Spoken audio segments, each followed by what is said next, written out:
Hello दोस्तों, आप कभी ना कभी मोटर परचेज करने ज़रूर गए होंगे। अगर अभी तक नहीं गए हैं तो एक दिन ज़रूर जाएंगे। मोटर चाहे जैसी भी हो, उस पर आपको एक चीज़ कॉमन दिखेगी, वो होती है ये नेम प्लेट। ये नेम प्लेट आपको इस मोटर की सारी खुफिया जानकारी प्रदान करने वाली है। इस नेम प्लेट से आप इस मोटर की जो है एफिशिएंसी पता कर सकते हैं कि इसकी एफिशिएंसी कितनी है, मोटर कितने एचपी की है एंड ऑल दैट। सब कुछ आपको इस नेम प्लेट को पढ़कर पता चल जाएगी। तो चलिए इसको सीखना प्रारंभ करते हैं।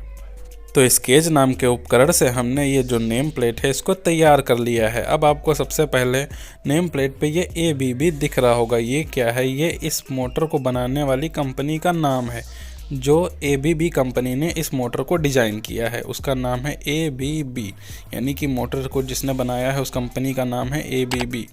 तो हमको पता कि हमारा मोटर ABB कंपनी का है।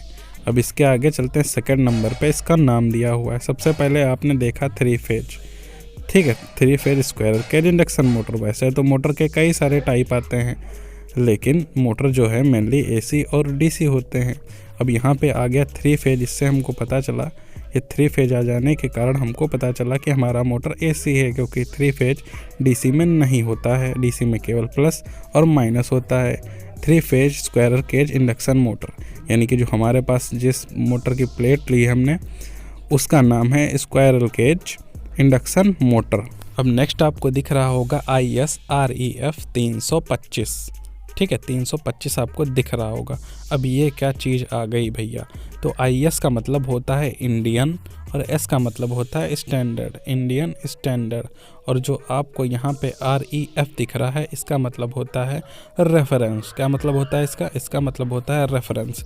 अभी आपको इसको समझाते हैं। ये सेम वैसे ही है जैसे हमारी धारा 302 है, यानी कि धारा 302 के तहत सजाएं होती हैं, वैसे ही IS रेफरेंस क्या है?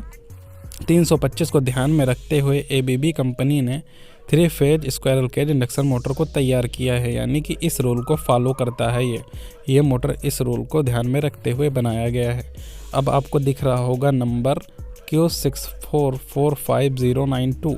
ये आपको ये कौन सा नंबर दिख रहा है? ये आपको नंबर दिख रहा है सीरियल नंबर। ये कौन सा नंबर है? ये सीरियल नंबर है जो प्लेट पे आपको देखने को मिल जाएगा। तो अब बात करते हैं कि सीरियल नंबर किस काम में आता है। तो मान लेते हैं कि भी आपका मोटर डैमेज हो जाए या कोई पार्ट जो है आपको मंगवाना हो, तो आप लोग डायरेक्ट कंपनी को सीरियल नंबर बोल के मेल करेंगे।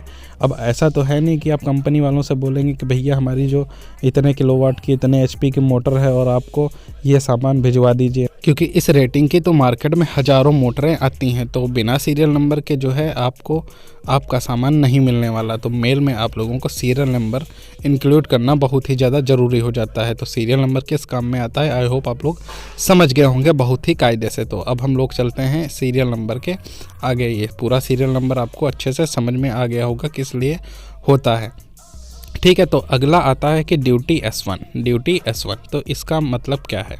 तो ये जो ड्यूटी S1 है, वैसे S1 से S10 तक आता है, ठीक है। तो S1 को समझने के लिए एक प्रकार से हम समझ सकते हैं कि जो हमारा 3 phase squirrel cage induction motor है ये लगातार चलने वाला है, यानी कि इसकी ड्यूटी है लगातार चलने की, ठीक है। यानी कि कहने का मतलब ये है जैसे ही इसको हम ऑन करेंगे इसको तुरंत बंद नहीं करने वाले हम लोग। इससे जो है अच्छा खासा काम लेने वाले हैं। ऐसा नहीं खुट से बंद किया और खुट से ऑन ऑफ करते रहे, ऐसा नहीं करेंगे। एक बार ऑन करने के बाद लगभग 8 से 12 घंटे तक इससे हम लोग काम लेने वाले हैं। यानी कि 3 फेज इंडक्शन मोटर की ड्यूटी है ये। S1 से इसकी कोडिंग की जाती है ताकि आपको पता चले। और अच्छे से समझाते हैं उसके लिए आपको S2 समझाते हैं। जो S2 हमारा मोटर होता है वो घर में उपयोग किया जाता है, ठीक है। S2 मोटर हमारा कहाँ उपयोग किया जाता है? S2 मोटर हमारा घर में उपयोग किया जाता है। इसको ऑन करेंगे, थोड़ी देर ब्रेक के बाद हम लोग इसको ऑफ़ कर देते हैं। जैसे कि हमने मान लिया ये हमारा घर है भैया, और ऊपर हमारी छोटी सी टंकी पानी की रखी है और हमने यहाँ पे मोटर लगा रखा है और ऊपर से छोटा सा स्विच लगा रखा है। अब स्विच को ऑन करेंगे, पानी टंकी में जाने लगेगा मोटर के द्वारा। अब जैसे टंकी बंद हो जाएगी, स्विच को हम लोग क्या कर देंगे? ऑफ़ कर देंगे। 10 से 12 घंटे थोड़ी ना चलाएंगे इसको। 10 से 12 घंटे में तो बाढ़ आ जाएगी आपके मोहल्ले में। तो गाइस समझ गए होंगे कि S1 का क्या है। सीन की वो है जो है लगातार चलता है, जबकि अगर S2 को हम ज़्यादा देर तक चला देंगे तो वो ख़राब हो जाएगा। ठीक है, तो S1 S2 आप लोग का बहुत ही अच्छे से समझ गए होंगे। आगे चलते हैं EFF। EFF का मतलब आप लोग समझ गए होंगे, आपके दिमाग में जो शब्द आ रहा है सेम वही है EFF का मतलब। EFF का क्या मतलब है? एफिशिएंसी। तो यहाँ पे हमारे मोटर की जो एफिशिएंसी है वो 87% है। एफिशिएंसी को परसेंट में दिखाते हैं। अगर 70 से नीचे है, यानी कि एफिशिएंसी 70 से कम परसेंट है, तो वो मोटर आपकी अच्छी नहीं है। अब मान लेते हैं ये आप हैं और ये आपके पापा जी हैं। ठीक, आपके पापा ने सामान लाने के लिए 100 रुपये दिए, रास्ते में आपने जो है 20 रुपये खर्च कर दिए और आप सामान लेके आ गए 80 रुपये का। यानी कि आपको सामान कितने का लाना था? 100 रुपये का, लेकिन आप लेके कितने का आ गए? 80 रुपये का। यानी कि कुछ बीच में क्या हो गया? ड्रॉप हो गया। सेम वैसे ही क्या हुआ मोटर में भी होता है। जितनी पावर हम लोग इसको देते हैं उस हिसाब से जो है हमको ये नहीं मिलती है। ठीक है, कुछ ना कुछ ड्रॉप हो जाता है। तो एफिशिएंसी क्या है? पूरी कभी भी 100% कुछ नहीं हो सकती। ये एक प्रकार से कह सकते हैं क्षमता होती है। ठीक है, जिस कितनी पावर देंगे और कितनी क्षमता हम लोगों को प्रदान करने वाली होगी। एफिशिएंसी कभी भी 100% नहीं होगी। ठीक है, और 70 से कम एफिशिएंसी वाला मोटर आपको नहीं लेना होगा। बात करते हैं BRG नंबर की। तो BRG का फुल फॉर्म यहाँ पे होता है, BRG का फुल फॉर्म होता है बियरिंग नंबर। ठीक है, बियरिंग नंबर क्या होता है गाइस? बियरिंग नंबर, यानी कि बियरिंग लगी होती हैं। ठीक है, मोटर में क्या लगी होती हैं? बियरिंग लगी होती हैं। अब यहाँ पे बियरिंग के आगे देख सकते हैं DS6208 डबल जेड और DE पे आपको ध्यान देना है। DE मतलब ड्राइवन एंड। ठीक है, ड्राइवन एंड और डबल जेड का मतलब अभी आपको बताते हैं। NDE का मतलब होता है नॉन ड्राइवन एंड। अगर अभी भी नहीं समझ में आया तो आप लोगों की आदत है कि आप लोग समझ के देख के समझते हैं ना।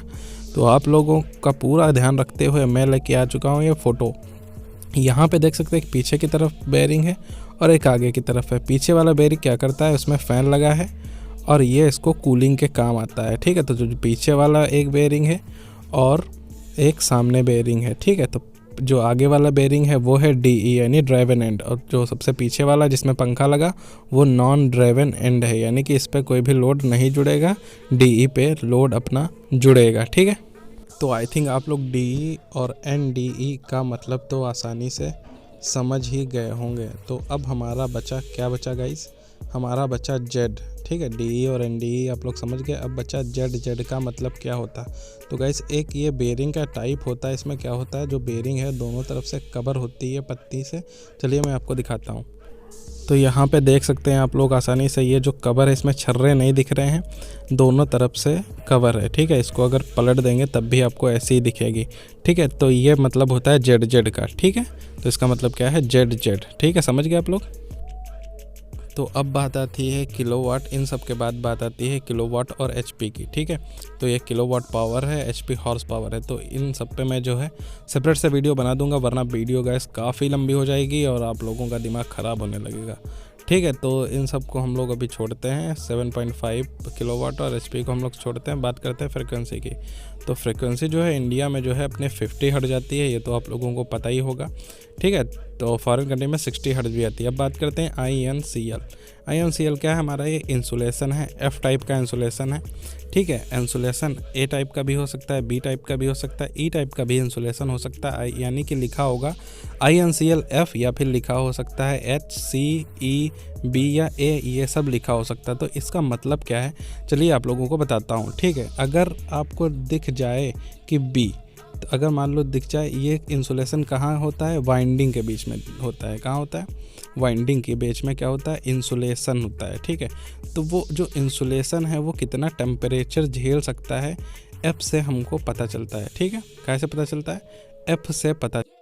अगर F दिया है तो F का मतलब 155 डिग्री सेल्सियस। अगर A दिया है तो A का मतलब कितना है गाइस? A का मतलब है 105 डिग्री सेल्सियस। और अगर F के अलावा आपको लोगों को B दे दिया जाता है तो इसका मतलब होता है 130 डिग्री सेल्सियस, यानी इंसुलेशन 130 डिग्री टेम्परेचर तक झेल सकता है। H दिया है, इसका मतलब 180 डिग्री सेल्सियस। और अगर इन केस आप लोगों को C दे दिया तब भी इसका मतलब 180 डिग्री सेंटीग्रेड, इससे ज़्यादा नहीं होना चाहिए। ठीक, ये क्या है? टाइप है, यानी कि INCL F हो सकता है, B भी हो सकता है, E। इससे पता चलता है जो हमारे मोटर के वाइंडिंग का रेजिस्टेंस है, इंसुलेशन का जो मतलब टेम्परेचर है वो कितना झेल सकता है, इस F से आप लोगों को पता चल सकता है। साथ में जो आप लोगों को साइड में 50 डिग्री सेल्सियस दिख रहा है, ये 50 डिग्री सेल्सियस क्या है, इस 50 डिग्री सेल्सियस से आपको पता चलना है, ठीक है। ये कभी कभी 50 डिग्री AMB में भी लिखा हो सकता है, एम्बाइन टेम्परेचर। इसका मतलब होता है आसपास का वातावरण, यानी आपके मोटर को जो है 50 डिग्री सेल्सियस के टेम्परेचर पे आपको रखना होगा, ठीक है। अब हम लोग बात करेंगे हैं वोल्टेज पे। 350 से 460 के बीच हम लोग वोल्टेज दे देंगे। अगर 220 वोल्टेज देंगे तो ये मोटर आपकी नहीं चलने वाली, ठीक है। तो वोल्टेज जो आपको 350 से ज़्यादा देना पड़ेगा। अब यहाँ पे ये स्लैश करके भी लिखा हो सकता है 415D या 420D, तो इसका मतलब क्या है आइए समझ लेते हैं, ठीक है। तो ये D का मतलब क्या है आपको अभी समझ में आ जाएगा। तो जो हमारी मोटर में कनेक्शन होते हैं वो तो या तो स्टार में कनेक्शन होते हैं या डेल्टा में कनेक्शन हो। स्टार कनेक्शन में हम लोग एक तरफ को जो है इसको शॉर्ट कर देते हैं और RYB जो फेज हैं वो यहाँ पे प्रदान कर देते हैं। अगर ये कौन सा कनेक्शन हो गया, ये हमारा हो गया स्टार कनेक्शन। अगर हम बात करें डेल्टा कनेक्शन की, तो जो हमारे 6 टर्मिनल होते हैं ऐसे, ये क्या करते हैं, इनको ऐसे शॉर्ट कर देते हैं और इसमें एक एक फेज में क्या कर देते हैं, RYB जो है प्रदान कर देते हैं, ठीक है। तो स्टार में क्या है, हर वाइंडिंग में 220 वोल्ट जाता है, ठीक है। स्टार कुछ ऐसा दिखता है, बीच वाला क्या है हमारा न्यूट्रल हो जाता है और बाकी हर एक वाइंडिंग में आपको 220 देना पड़ता है। लेकिन यहीं अगर डेल्टा की बात करें तो हर वाइंडिंग में आपको, जब डेल्टा में मोटर को चलाएंगे तो 415 वोल्ट देंगे। तो इस चीज़ का मतलब यही है कि आपको डेल्टा में जब भी मोटर रन करना है तो 415 वोल्ट आपको देना ही पड़ेगा। अब नेक्स्ट बात आती है IP55 की, ठीक है। IP को आप इंटरनल प्रोडक्शन या इनग्रेस प्रोडक्शन प्रोटेक्ट भी बोल सकते हैं, ठीक। तो इसको 55 ना पढ़ के 55 पढ़ते हैं। देख सकते हैं मोटर में कुछ जाली टाइप की पड़ी होगी। अगर पहला वाला नंबर क्या बोलता है, धूल मिट्टी से आपकी मोटर की कितनी सुरक्षा हो रही है, ठीक है। काहे से, धूल से आपका मोटर कितना जो है प्रोटेक्ट होने वाला है, इसमें बने छोटे छोटे कण का ये नंबर 1 होता है। और अगला वाला जो नंबर होता है वो पता करता है कि आपका मोटर जो है पानी की छींटें ज़्यादा पड़ेंगी या कम पड़ने से क्या होने वाला, ख़राब होने वाला। अगर इन केस आपको ये 78 दिख जाए तो आपका मोटर जो है वो क्या होने वाला, IP78 मतलब मोटर धूल से भी प्रोटेक्ट है और वाटर से भी प्रोटेक्ट है, यानी कि ये पूरा जो है जो वाटर प्रोटेक्ट होने वाला। पावर फैक्टर इस मोटर का 0.89 है। पावर फैक्टर पर वीडियो बना रखी है हमने अलग से। RPM की बात करें, रिवोल्यूशन पर मिनट 1440 है। यहाँ पे बात करें अगर हम यहाँ पे CE की, तो इसका मतलब होता है कन्फर्मेटिव, ठीक है। E फॉर यूरोपियन, ठीक, कन्फर्मेटिव यूरोपियन। इसका मतलब होता है कि जो हमारा मोटर है वो बिल्कुल नेचर फ्रेंडली है, ठीक है। वातावरण को इस मोटर से कोई भी नुकसान नहीं होने वाला, ठीक है गाइस। आई होप आज के इस वीडियो से आप लोगों को कुछ नॉलेज प्राप्त हुई होगी। अगर कुछ भी अच्छा लगा हो तो कमेंट करें। कुछ भी सवाल अगर रह गए हों, कोई भी हमसे पॉइंट छूट गया हो तो वीडियो को लाइक करके कमेंट कर देना, मैं बता दूंगा, ठीक है। तो आई होप आप लोगों को बहुत ही ज़्यादा पसंद आई होगी वीडियो। तो वीडियो पसंद आई हो तो चैनल को कर देना सब्सक्राइब और जुड़ जाइए हमारी इलेक्ट्रिकल वाला बंदा फैमिली के साथ। मिलते हैं नेक्स्ट वीडियो में। Till then take care. My hands steady, I feel ready, but my legs heavy, I don't get it. How come I haven't hit it already? Still working, I'm still learning, I'm still searching, finally earning something.